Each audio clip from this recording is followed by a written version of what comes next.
Maquillage, coiffure. Eh bien bonjour à tous, j'espère que vous allez bien. Nous deux ça va très bien, on va vous expliquer la typique d'aujourd'hui. Voilà. Voilà la typique d'aujourd'hui. Oui, bah c'est bon. Aujourd'hui en fait qu'est-ce qu'on va faire? Je vous avais dit qu'on allait tourner une petite vidéo qui avait pour sujet la parentalité. On va faire un quiz pour savoir si on est prêt d'être parent. Voilà. C'est un peu trop tard pour savoir si on est bon parent Oui, ou pas. Du coup on va commencer le test et en fait il y a 15 questions donc sur si nous on est prêt. La première question, êtes-vous prêt à devenir parent? Non. Elle prend son bille et elle se barre Je comme peux ça. pas courir très vite là. Là je suis à la fin là. Je serre les jambes juste pour Noël en fait parce que Ouais, sinon elle serre les cuits parce que là... Alors la première motivation d'une femme qui désire un enfant d'un homme, c'est obtenir de lui le gage d'amour le plus fort, ça c'est plus une question pour toi, inscrire leur rencontre dans la durée et l'engagement mutuel, ou alors lui reconnaître les qualités que lui feront un beau père. reconnaître les Juste pour la qualités qui feront de lui un bon père. Allez. Waouh. Avant de devenir parent, il faut déjà profiter à 100% des délices de la vie à deux, Ouais. s'assurer un confort matériel suffisant pour le futur bébé, Ouais. et aussi être conscient de tout ce qu'un enfant va bouleverser dans l'existence de chacun. Quel est le plus important des choses avant de devenir parent? Il faut déjà profiter à 100% des délices de la vie à deux. Pour moi, tu peux le faire. Moi je quand pense que même, c'est s'assurer un confort matériel. Je pense que c'est s'assurer un confort matériel aussi, parce que déjà ça coûte très cher, donc il faut se prévoir bien à l'avance. Profiter à 100% des délices à deux, tu peux très bien quand même faire des faire petites à sorties de trois, temps en temps, quatre, où le gamin, tu peux le donner à tes parents, le garder juste pour la Même soirée. avec hein. Et puis même avec, oui. Donc s'assurer d'un confort matériel suffisant pour le futur bébé. Voilà. 9 mois de grossesse, c'est long. Pardon. Vas-y. Arriver à imaginer ensemble comment sera ce merveilleux bébé, à préparer un petit nid douillet pour accueillir l'héritier, bien sûr, L'héritier. l'héritier de rien, du coup.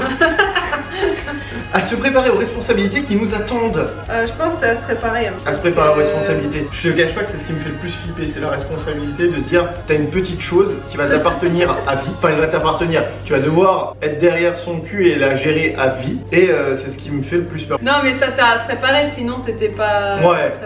Ce serait plus rapide quoi. Question 4. Avant de devenir parent, on a tous un peu peur. Que redoutez-vous le plus? Perdre votre liberté, ne plus avoir vos amis. Prendre 20 kilos et ne plus jamais les reperdre. Ça marche pour les deux. Hein.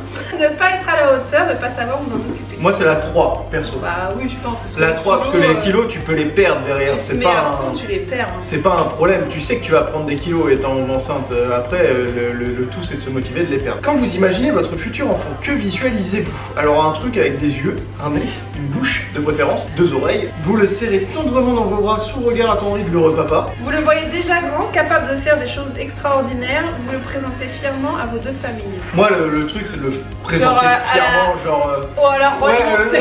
c'est l'histoire Regardez ce que j'ai fait de la vie. Non, je crois pas. Oh. Question 6. À votre avis, quel est le délai idéal entre la mise en couple et le premier enfant? Peu importe si le désir d'enfant est partagé, moi je pense pas, parce que si tu fais hey, salut, fais-moi un enfant, ça marche pas trop. Ça fait un peu flipper. 7 ans au moins ou 3 ans. Je pense que ça dépend des personnes. Ça dépend de mais- l'âge qu'on a sur le moment. Je pense que chacun a un minimum. Pour moi quand t'as 18 ans, tu dis pas bah dans 3 ans on a un enfant en fait. Oui, oui, oui. Faut attendre si Oui. si t'as que 17-18 ans et que tu te mets en Oui. couple, tu vas dire Ça bah, je vais dépend de attendre l'âge. 7 ans à peu près quoi. Imaginons. Si un par contre t'as couple- 31, 35, 30, 40 ans, 3 ans c'est bon quoi. Enfin... 3 ans c'est bien. Et puis la vie commune en fonction de quand t'es jeune ou pas jeune, ça peut changer parce que de 18 ans à 25 ans, tu t'évolues tout le temps. Je pense qu'arriver à 30-35 ans, quand tu te mets en couple avec quelqu'un et que tu vis avec cette personne, t'as pas la fameuse routine qui apparaît, mais par contre tu t'habitues plus facilement à l'autre parce que toi tu as déjà vécu avec des gens. qu'on a 25 ans. Mais on est ensemble depuis qu'on a 17 ans et on s'est mis en appart ensemble à 18 ans et demi, donc 3 ans. 3 ans, ouais. Ah au fait, joyeux Noël! Tu me mets mal en plus. Et ben je vais le laisser comme ça exprès pour la fin de la vidéo. Oh, Voilà. putain. Question 7. Un homme et une femme sont mûrs pour être parents quand ils sont suffisamment unis pour affronter ensemble les difficultés. Ils sont suffisamment réussis leur vie professionnelle pour ne pas avoir de regrets. Ils ont envie de transmettre, d'éduquer un être tout neuf. Je reviens sur la réponse de... Non mais grossièrement, si t'attends toute ta vie d'avoir au moins 2000 € de salaire pour avoir un enfant et qu'au final t'attends jamais ces 2000 €, bah tu vas regretter alors Tu peux que t'aurais pu attendre. avoir... Ouais tu peux attendre même ça se trouve 40 ans quoi. Non mais on est d'accord, faut être unis, hein, parce que je pense Oui. que déjà... Oui si t'es pas uni... S'il y a des problèmes dans votre couple, un enfant pour moi ça Ça peut détruire réunit construire pas un un couple. Ouais, Sur les- ça sur les- fortifie pas. Sur quoi. les 2 premières années, ça peut séparer plus d'un couple. Bah, nous deux, on est enfants de parents séparés en fait. La naissance d'un enfant concrétise une histoire d'amour réussie, une étape clé vers la maturité ou un désir enfoui depuis l'enfance. La naissance d'un enfant concrétise une étape clé vers la maturité. Tu peux être très bien mature avant que l'enfant arrive aussi, quoi. Tu peux très bien être hyper mature avant que l'enfant arrive à 35 ans et te dire ah bah non, je vais attendre encore un peu, mais par contre, t'as un bon travail, une bonne situation. On Voilà. dirait que tu justifies que tu n'es pas mature. Non, non, Tu te sens un petit moi peu je pense qu'il y a j'ai de la maturité sur certains points et j'en ai pas sur d'autres points, mais c'est ce qui fait ma Oui, personnalité. Et je t'emmerde. Un désir enfoui depuis l'enfant, je suis pas d'accord parce que j'ai toujours dit Oui, que je voulais jamais d'enfant. Et le désir est venu petit à petit. Donc je pense que c'est une histoire moi je pense que c'est une histoire d'amour réussi, ouais. Ah, qu'est-ce qu'on est connecté. Question 9. Un désir enfoui depuis l'enfance. Vous préférez qu'il y ait une table réservée aux enfants? Vous vous promettez intérieurement d'inculquer davantage de bonnes manières à vos propres bambins, ou vous adorez vous occuper de vos petits neveux et nièces? Ah, Moi ça, j'adorais c'est être avec les enfants en fait quand j'étais gamin. Plus, Bah, toi ça t'étais dérangeait plus. pas, hein. Toi le problème c'est que moi j'étais plus vers la 3, mais toi t'étais plus vers la 2 parce qu'elle avait 3 frères et sœurs avec qui elle vivait constamment. Moi j'ai 3 frères et sœurs mais avec qui je ne J'avais un vivais pas rôle de- du tout en fait. Je vivais un week-end sur 2. Mais par contre. Moi j'étais la grande sœur. Ouais voilà, Enfin, c'était le rôle de la grande toujours, sœur mais et elle était toujours derrière eux, alors dire machin et tout. Et du coup je pense que c'est t'as mon dû rôle te dire. de grande sœur. Non mais t'as dû te dire bah, d'épauler les parents. je me promets que moi mes enfants ils seront bien élevés Ouais, quoi. celle-là. Allez, parce que moi c'est toi porte qui le décides et c'est bébé, toi qui et porte le voilà. bébé que je vais fermer ma gueule. Exactement. Pour tous les gens qui vont devenir papa dans pas longtemps là, tu fermes ta gueule. Ouais, non mais je trouve que c'est le bon mot. Tu C'est- fermes ta C'est le gueule. bon mot du C'est début. elle qui décide. C'est comme si bah, on a eu une conversation sur. Genre faut être uni, papa qui participe, mais faut. Mais tu fermes ta gueule. Ouais, parce que bon, c'est la femme qui fait tout. Hein. Non et puis c'est surtout à un Jusqu'à moment la donné on a eu. naissance, c'est la femme qui fait tout. Voilà. C'est à un moment donné, on a eu une conversation sur donner le sein ou pas, et on a eu une discussion avec quelqu'un qui disait bah moi j'ai appris que le père il a forcé la mère à prendre le sein, alors que la mère voulait pas forcément donner le sein. J'estime que moi en tant que bah en fait moi il y a deux choses qui passent par là. Moi, en tant que papa déjà je me dis c'est à elle de choisir, parce que de un voilà, si elle a pas envie de donner le sein, bah elle donne le biberon. Qu'est-ce que ça change? Et de deux, moi ça m'arrange parce que ça veut dire qu'elle passe moins de temps avec lui et que moi je peux passer du temps avec lui en lui donnant le biberon au lieu d'être mis de côté pendant les 3 premiers mois où elle lui donne le sein et toi t'es là en mode oh il est beau. Ouais. Question 10. Un bébé c'est forcément moins de disponibilité, plus de responsabilité T'as pas compris le ferme ta gueule. ou plus de gaieté. Plus de responsabilité, ça c'est C'est clair. sûr. Moins de disponibilité, ça dépend en fait. C'est sûr.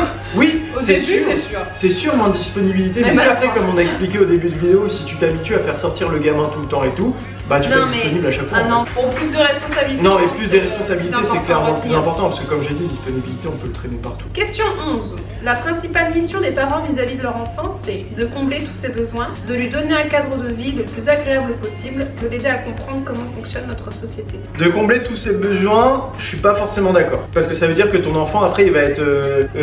Comment on appelle ça? Tu sais, les enfants qui sont pourri gâtés. Non, mais un gamin ne sait pas ce qu'est un vrai besoin quand il est gamin, c'est ça ce que je veux dire. Si le gamin il a envie d'une Nintendo Switch, c'est un besoin pour lui, mais pour nous, ça n'en est pas forcément un. Par contre, de lui donner le cadre de vie le plus agréable possible, ça, je suis totalement d'accord. Quand vous parlez de l'avenir, vous avez du mal à vous projeter en tant que parent, vous cherchez d'abord la maison de vos rêves, vous avez déjà choisi les prénoms. On a déjà choisi les prénoms. On se dit, dans 1 an, on pourrait commencer à faire un enfant, ok, on a le prénom, c'est bon. Ouais, parce que faut le savoir, hein. Un an C'est avant. qu'on est un petit peu obsessionnel. Un Mais an avant, on avait déjà les prénoms, que ce soit un garçon ou une fille. Hein. je comprends pas les gens qui disent genre, oh là là, j'accouche dans 2 semaines. le prénom pour un gamin. Ah, mais je suis là genre, mais qu'est-ce que t'as fait de ta vie? De nos jours, la fin idéale des contes de fées serait plutôt: ils vécurent heureux et passionnément amoureux très longtemps. Ils vécurent heureux et eurent beaucoup d'argent. Ils vécurent heureux et eurent beaucoup d'enfants. Écoutez, on est comme ça, ils vécurent d'euros et ont beaucoup d'argent, moi je vais voter pour celle-là, totalement. Bah oui, parce que beaucoup d'enfants. Parce que les gens qui disent l'argent ne fait pas le bonheur, alors va te faire foutre. L'argent, même si ça ne le produit pas le bonheur, ça aide à le produire, on va pas se mytho. Non, mais je vais pas me péter le vagin pour avoir 6 enfants, s'il te plaît. Non, et puis c'est surtout, Donc, avec l'argent, tu peux t'acheter une belle maison, tu peux mettre ta daronne à l'abri, tu peux faire ce que tu veux à tes enfants, des activités, etc. Tu peux le mettre dans la meilleure école possible. Toi, tu peux faire mais des l'argent, voyages, c'est etc. bien. L'argent, ça rend Pouce heureux. bleu. on va pas se mytho. Pouce bleu pour l'argent. Mettez un commentaire si vous êtes d'accord. Vous croisez une de vos amies enceinte de 7 mois. Vous lui demandez si elle la trouve sexy avec son gros bidon. Ah, d'accord tu veux dire genre, nous deux on est dans la rue, genre, ah, regarde ma copine. Ah oui, vous attendez sa réaction et vous êtes déçu s'il reste indifférent. Et vous lui dites, ah bah c'est plus une question pour toi. Vous lui dites qu'elle a beaucoup Mais de ce chance. truc, moi je dis, ah là là, elle a beaucoup de chance, hein. Tu sais, c'est comme quand je veux quelque chose dans le magasin. Ah ouais. Ah là là, c'est trop joli ça, tu trouves pas mon chéri? Ça irait trop bien là dans salon, tu trouves pas? Trouve sexy, non, parce Non. que bon. C'est pas sexy, hein. À un moment donné, dans ta grossesse, enfin, je pense dès que tu fais le test et que dès que t'as les nausées, le sexy il n'existe plus. Ouais. Hein, faut se dire. Et les gens qui disent ah t'as bonne mine en tant que femme enceinte, ah t'es Non, t'as pas mal mis. C'est pas vrai, c'est pas du tout vrai. C'est dans les films. Hein. Non, non. Après, il y en a qui T'es sont très chanceuses. T'es plein de boutons, tu vomis tout le temps. On a une amie elle qui avait de la bile, elle était obligée de cracher tout le temps parce qu'elle avait trop de salive dans la bouche. Enfin, Après, il y en a t'es ils pas sont parfait, chanceux, quoi. ils ont juste le ventre, tu vois. Mais bon, c'est Et puis pas après très quand elle se sexy. retourne, on voit le derrière. Ça c'est, vous lui dites qu'elle a beaucoup de chance et il approuve, c'est ça toi, de dire oh elle a de la chance. Bah oui, parce que attendre sa réaction, je peux attendre longtemps s'il l'a pas vu.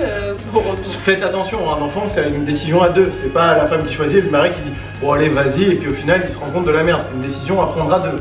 Eh ben je l'ai fait patienter hein, je t'ai fait Bah, patienter hein, depuis qu'on a 22 ans elle en veut un, mais je l'ai fait patienter. Quel père sera-t-il à ton avis? il se dévoilera en temps voulu, il n'y a pas encore vraiment réfléchi. Le père qu'il pourra, comme tout le monde, vrai, présent et concerné, d'ailleurs vous en parlez souvent ensemble. J'aimerais qu'il soit présent et concerné, après il y en a, des fois ils sont pas présents parce qu'ils travaillent, ou il y en a ils sont pas concernés parce que c'est des connards. Ouais, Je pense il n'y a pas de bons parents en fait. Parfaits en fait. Il n'y a pas de parents parfaits, tout le monde fait comme ils peuvent quoi.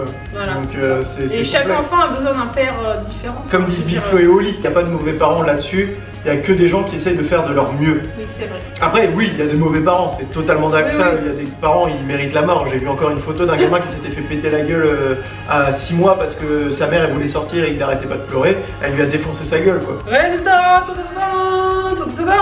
vous êtes tout à fait prêts pour un projet parental. Et heureusement qu'ils nous le disent. Hein. C'est bon, il est en route, il est en route. Ah ouais, il est en train de. Il finit sa cuisson là. D'ailleurs, thermostat 12. Il est en train de forer la terre là. Poussez madame, je réceptionne. Ah bah, merci à tous d'avoir regardé. On vous souhaite un très très bon Noël. Fin mot de cette histoire, c'est si vous voulez avoir des enfants, soyez d'abord d'accord ensemble, Et raisonnable.